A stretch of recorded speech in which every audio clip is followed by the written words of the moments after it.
اهلا وسهلا بحضراتكم في فيديو جديد من فيديوهات الصيدلة المتميز.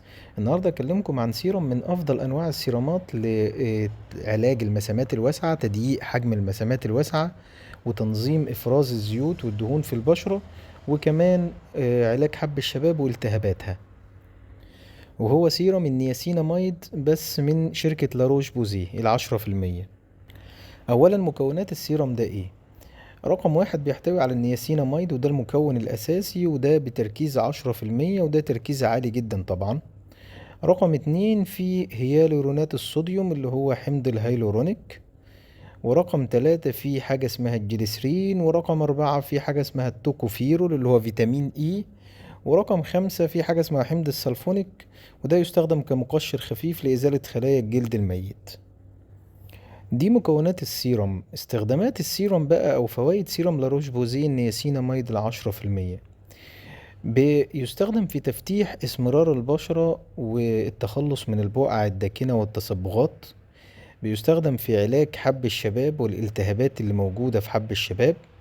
بينظم افراز الدهون والزيوت من البشرة. بيساعد في تصغير حجم المسامات، يعني الناس اللي عندها مسامات واسعة ده أفضل حل ليها. السيرم ده أفضل حل ليها طبعا بعد كريمات التريتينوين والمشتقات الفيتامين ألف اللي هم الأكريتين والأدابالين. ده أفضل حل بعديهم. بيستخدم كمان في تحفيز إنتاج الكولاجين من البشرة وإخفاء علامات التقدم في العمر والخطوط الرفيعة. بيستخدم كمان في ترميم حاجز البشرة الطبيعي وبيزود من مرونة الجلد. بيستخدم في ترطيب البشرة بفضل احتوائه على حمض الهيلورونيك.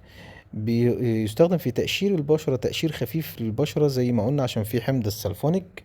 وبيحمي البشرة من أشعة الشمس عشان فيه مادة اسمها التيتانيوم دايوكسيد. مميزات السيرم ده ايه؟ مميزاته انه بيناسب كل انواع البشرة بما فيهم البشرة الحساسة، لانه ما بيسببش تحسس. طبعا ما بيسببش انسداد المسام، هو بس بيصغر حجم المسامات الواسعة. وبيدي نتيجة سريعة جدا، ممكن بعد الأسبوع الأول أو الأسبوع التاني بتلاحظ الفرق في حجم المسامات وتنظيم إفراز الدهون والزيوت والنضارة وإشراق البشرة.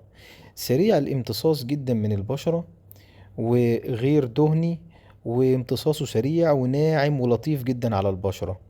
هل ليه عيوب؟ ايوه ليه عيوب. عيوب السيرم ده ان هو بيحتوي على الكحول وبيحتوي على العطور، والسعر بتاعه شوية مرتفع، مش مناسب لكل الناس. مين يقدر يستخدم السيرم ده؟ الناس اللي عندها افراز الزيوت او الدهون كتيرة في البشرة، اصحاب البشرة الدهنية والبشرة المختلطة يستخدموا السيرم ده. بينظم جدا بعد الغسول، بينظم من افراز الدهون وبيحد من انتاج الزيوت في البشرة. الناس اللي عندها المسامات واسعة لو استخدمت السيرم ده بعد اول اسبوع او اسبوعين بتلاحظ فرق كبير جدا في حجم المسامات، بيقلل حجم المسامات جدا. الناس اللي عندها تصبغات خفيفة او اثار حبوب شباب لو استخدمت السيرم ده بعد اسبوعين لاربع اسابيع بتلاحظ فرق في حتى في توحيد لون البشرة واخفاء علامات البثور والبقع والحبوب. طيب في شوية اسئلة شائعة ممكن نجاوب عليهم، الناس بتسألهم. ممكن استخدم سيرم لاروش بوزيه النياسيناميد مع فيتامين سي؟ طبعا ممكن يستخدم النياسيناميد مع فيتامين سي. بيستخدم فيتامين سي والنياسيناميد لزيادة فعالية التفتيح. ممكن استخدم فيتامين سي مثلا بالليل وسيرم النياسيناميد الصبح. طيب ممكن استخدم سيرم النياسيناميد مع سيرم الريتينول؟ طبعا بيستخدم، ده بيزود جدا التفتيح وبيأخر علامات التجاعيد وبيعالج الخطوط الرفيعة عن طريق ان انا بستخدم سيرم الريتينول بالليل وسيرم النياسيناميد استخدمه الصبح.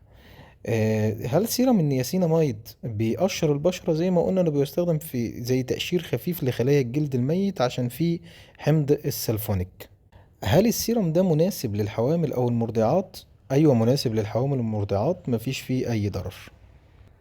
هل سيرم النياسيناميد مناسب للبشرة الحساسة؟ نعم هو مناسب لجميع أنواع البشرة لأنه ما بيسببش تحسس في البشرة.